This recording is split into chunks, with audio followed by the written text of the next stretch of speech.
Our live team coverage continues now in Okeechobee, where a lot of people are paying attention to the lake levels and grabbing sandbags to protect property. CBS 12's Dylan Huberman joins us live from the Public Works Department with the very latest. Dylan? In a time like this, it's fair that most people would focus solely on the well-being of their own family. But one couple I met is helping those who aren't able to help themselves. Joe Booker and Shirley English, with their grandson Gyra, filled more than a dozen bags of sand to give to other people. I just want to put them in front of some of the people's doors so the water won't come into the house, you know. Yeah, because we got a lot of older people, you know, that we love in this kind of, you know. So we try to help a lot of them. The people don't have transportation to get out and get it. We're going to take them some. Gyra? The couple made sure to take care of their family first before moving on to others. We already went and got our water, and we got our foods, we got our generator, and now we're getting the sand. Booker says they're helping those who can't simply because they are able to, and says those who haven't helped themselves yet should. We're being prepared. We're getting ourselves ready for it. Some people just sitting around, you know, waiting.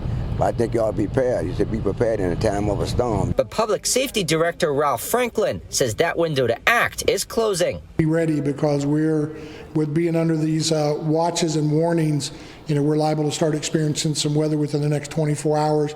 So probably today is probably their day to finalize everything before the weather starts deteriorating. And if you haven't already, he says to put things that could cause damage while airborne indoors. Secure your homes and your property the best of your ability.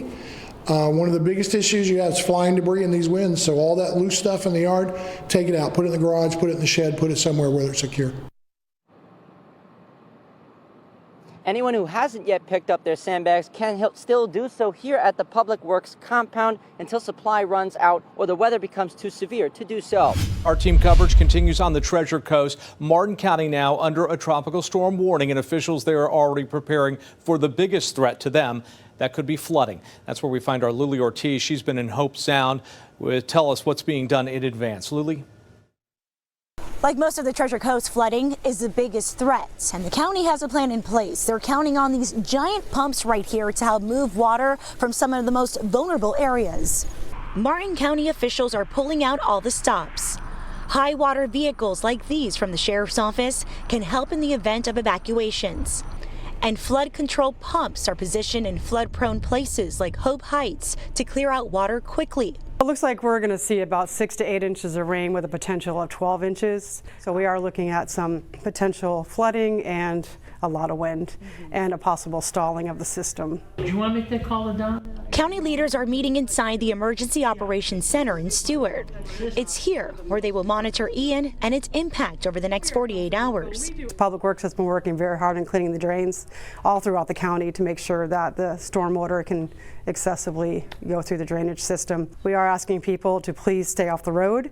The county has already closed public schools, government offices, public transportation, and some beaches. So right now, Bathtub Beach, it will be closed tomorrow and probably Thursday. One of the biggest messages I just want to get out is that they are not going to be guarded at all times.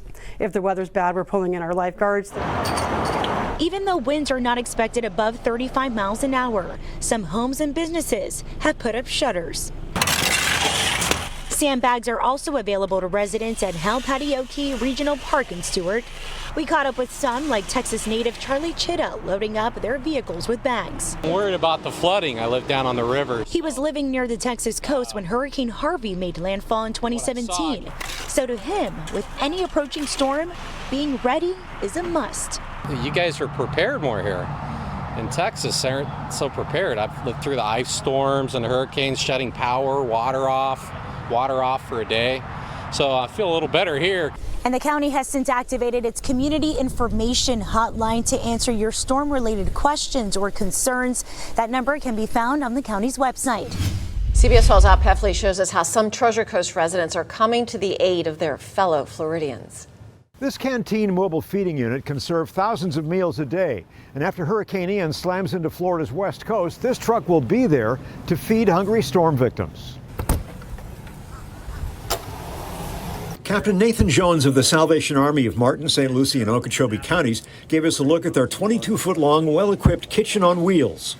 We have 2 fully operational tilt skillets that you can cook soups, pastas, and a lot of different things in. This canteen mobile feeding unit also has refrigerators, freezers, ovens, microwaves, and coffee makers, and can prepare 2,500 meals at each mealtime. The Salvation Army uses food trucks like this to provide coffee, water, and hot meals for people in areas devastated by hurricanes. We caught up with Salvation Army employee Michael O'Grady loading bottled water onto the truck, and he says he's ready to do whatever he can to help people in the wake of Hurricane Ian. It's just knowing I'm helping my fellow man. You know, everybody needs a little helping hand here and there, and this really, that people are going to need a lot of helping hands. That's going to be a major hurricane, and it's people like me that go out there. We're the ones they rely on, so it's good. It's a good thing. It fills your soul. Along with things such as soup, beef stew, pasta, chips, sandwiches, cookies, and bottled water, they'll also provide people with encouragement, hugs, and prayer to help them through this ordeal. We want to be the hope when people need it. We want to make sure that they're taken care of in their time of need. Captain Nathan Jones says he's helped storm victims after more than a dozen hurricanes in Florida and several other states during his 21 years with the Salvation Army. This is the hardest time for a lot of people. When you lose your home, you lose your stuff, you lose property, sometimes you lose loved ones, God forbid. My favorite part about this is being that beacon of hope for people who have none. And something as simple as giving them a meal, a hug, a handshake, someone to talk to can be life-changing in that moment of need.